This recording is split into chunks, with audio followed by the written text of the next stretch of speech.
Hello, I'm Jodie Sangster, CEO of ADMA, and welcome to the Q&A on compliance.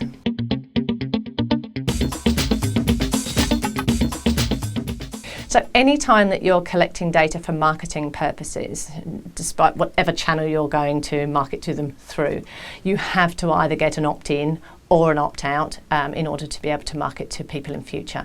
And that's because both the Privacy Act and the Spam Act requires that you have consent of the individual to be able to market to them. It's not an easy question to answer because each channel has different rules that apply to it, and those rules are different depending on whether you have a relationship with the person that you're planning on communicating with or whether you don't have a relationship with them. So I'll try and simplify it, but I'd strongly suggest that you have a look at our fact sheet on this, which clearly outlines specifically what you have to do with regard to each channel. So the general rules are as follows. If you are under the Privacy Act, so you're collecting data from an individual and you're going to market to them through either mail or telephone, you're generally under the Privacy Act at that stage. In that regard, you have to make sure that you have given the individual an opportunity to opt out. And if you have given them that opportunity, then you're free to market to them through those channels. There is a slight caveat though with regard to telephone, which I'll come to in a second.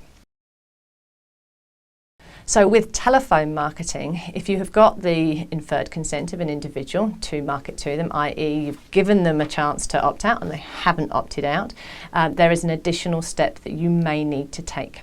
So if you don't have an ongoing relationship with that individual, i.e. they haven't purchased products or services or a membership from you, then you also need to screen that data against the Do Not Call register.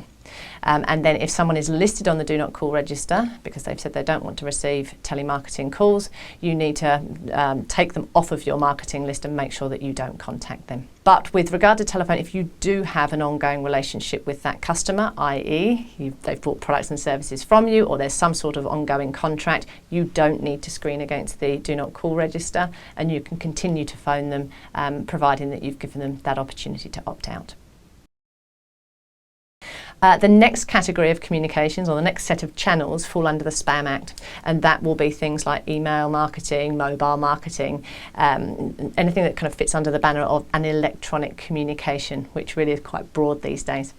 Underneath that piece of legislation, it basically says that if you have a relationship with the individual or you're going to have this ongoing relationship with the individual, you need to give them the opportunity to opt out at the point of data collection. And providing that individual doesn't opt out, you're free to market to them.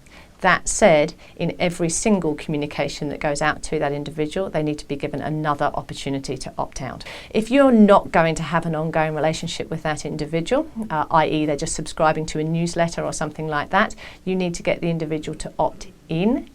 And still, every time you communicate with them, you need to be giving them another opportunity to opt out. So that applies across the broad spectrum of electronic communications.